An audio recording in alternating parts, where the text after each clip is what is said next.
Okay, so we're here to talk about the hammer jump a little bit in Palace of Darkness, also called the hammeryump. Now, before I get started, I want to talk about a few specific things so that you can maybe get the lineup a little easier. So I have my handy dandy red arrow here that's pointing to a very specific set of the pattern.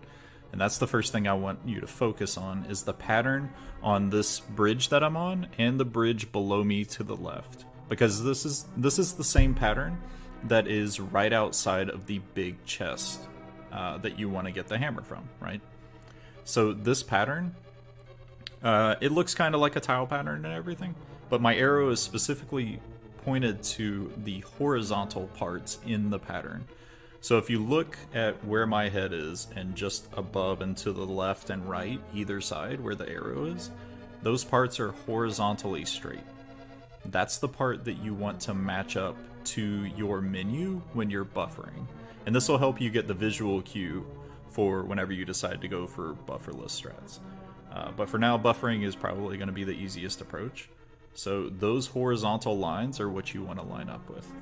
And what we're going to be lining up, let me hide my arrow real quick. What we're going to be lining up is going to be, for the first part, the part that lines up with that pattern, we're going to be lining up the top of this menu box, okay? So the very top part of this, I can't get my arrow to point to it, but this red menu box. We want that to just cover the horizontal lines, okay? So we're going to start with that part first. That's the most important part. That part is vertically pixel perfect. And I'm going to show you kind of a good way to buffer that. The best way is going to be using some diagonal movements.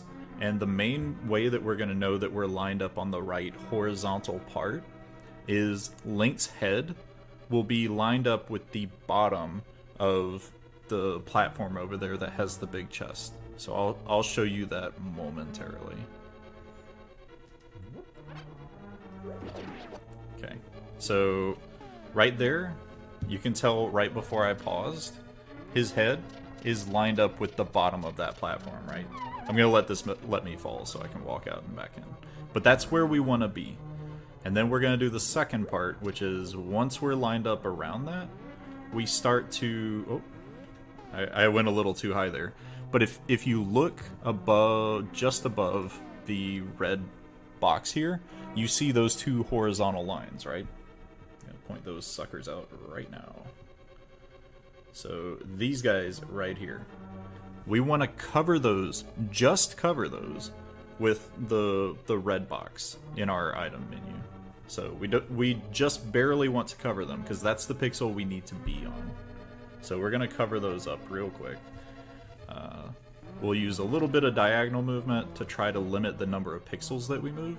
So now you can see those horizontal lines are just one above our box. So now we're actually 2 pixels up. So we're going to do a down. And this should be close. We'll do a little wiggle here just to make sure. Okay, that's perfect. So you have to play a little bit with the positioning, but on those lines coming down, you should see about 3 pixels of those lines coming down. So it should look about that height. This is the right height to go for, and this box is directly on top of those horizontal lines.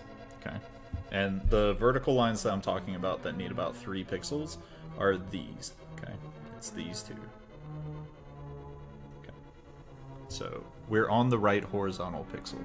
So next thing we do is turn right, drop a bomb. Now, here comes the second part. For the second part, we want to make sure that we use the bottom of this box as our visual cue. And we want to take 3 pixels up from the bottom of the bomb's shadow. We only want 3 pixels to be visual. Now, or to be visible, rather. So what does that mean? Well, let's put our arrow away, and we'll move up a little bit. Okay, so I've got a good view of the bomb here. So you can tell that the bomb has the blue part, and then it has the shadow underneath it. the shadow underneath it is what you want to be positioning. So at the very bottom of that shadow is just a straight line of black pixels. That's the first pixel. So you want to go 1, 2, 3 up from that. So we're going to try to make it so that the bottom of this green menu only shows 3 of that bomb shadows pixels. 3 pixels from the bottom of the bomb shadow. There we go. Okay, so we'll go ahead and put that away. We'll get into position so I can show you exactly what pixels you're looking for.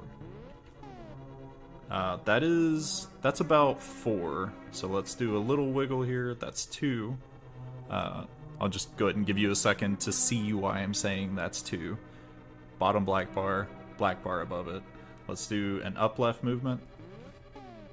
And there we go. That's 3 pixels. You can face pretty much any direction, but once you're at this point, you just wait, and then the last important part before we get to this part, or before we get done with this, but I don't want to forget to mention it, because I feel like I was going to. Once the bomb explodes and pushes you across the gap, you have to hold up.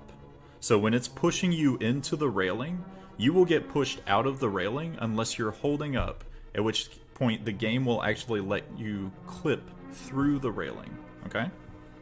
So we're gonna unpause, and we're gonna hold up. And there we go. So you see how I walked up? I was actually holding up as soon as the bomb exploded.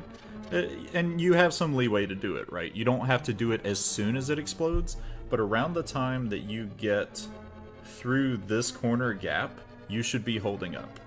So you have a little bit of room to do it, but you kind of need to be doing it before you get forced out of the wall. So that's the hammeryump. We're gonna go ahead and go back, and I'm gonna show you the 2 bomb setup. And I'm kind of not really going to explain much about it because it's pretty much the same.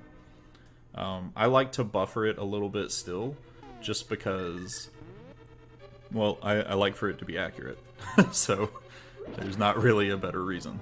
So we'll line up. Those are our pixels again, so we're going to line up with the horizontal pixels. We're 1 off. Now we're 2 off. Okay, so this is the right first position. So that's our first bomb. Walk up, place the other one, toss it, and then we go back down. As soon as we toss it to the left, we go back down to line up for... Oh. Yeah, so that setup didn't work. So let's go for it again. But we have to go back down to line up with the bomb that we set up to explode on, right? So I'm going to do it again, even though that's open. And this one is harder, but I'm showing it to you just so you know that it's an available setup. And you can usually buffer that part a little better. I just kind of missed it. So this should be good. We turn right, place the bomb, place toss to the right. Okay, let's go back. Yeah, and this is definitely the one you would have to grind a lot more before you start to use. The single bomb setup isn't so bad, but the 2 bomb setup is a little rough. Okay, so we're back to where we're 1 pix above. That's too far. Oh, that's perfect. That's our toss to the left. Then we line back up with the shadow. That looks good to me, so we'll just go ahead and sit here. And that's the 2 bomb setup.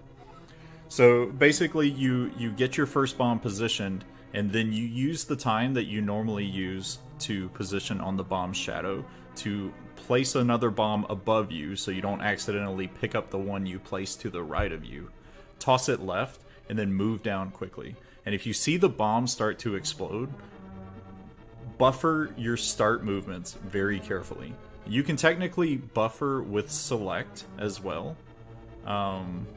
For some of these, but I would say the menu visual cues are the easiest, so I would just stick with those. The start menu cues are a little slower, but you're going to be more accurate that way. So yeah, that's basically the hammer jump with the one bomb and 2 bomb versions of it. So I hope you enjoyed. Thanks.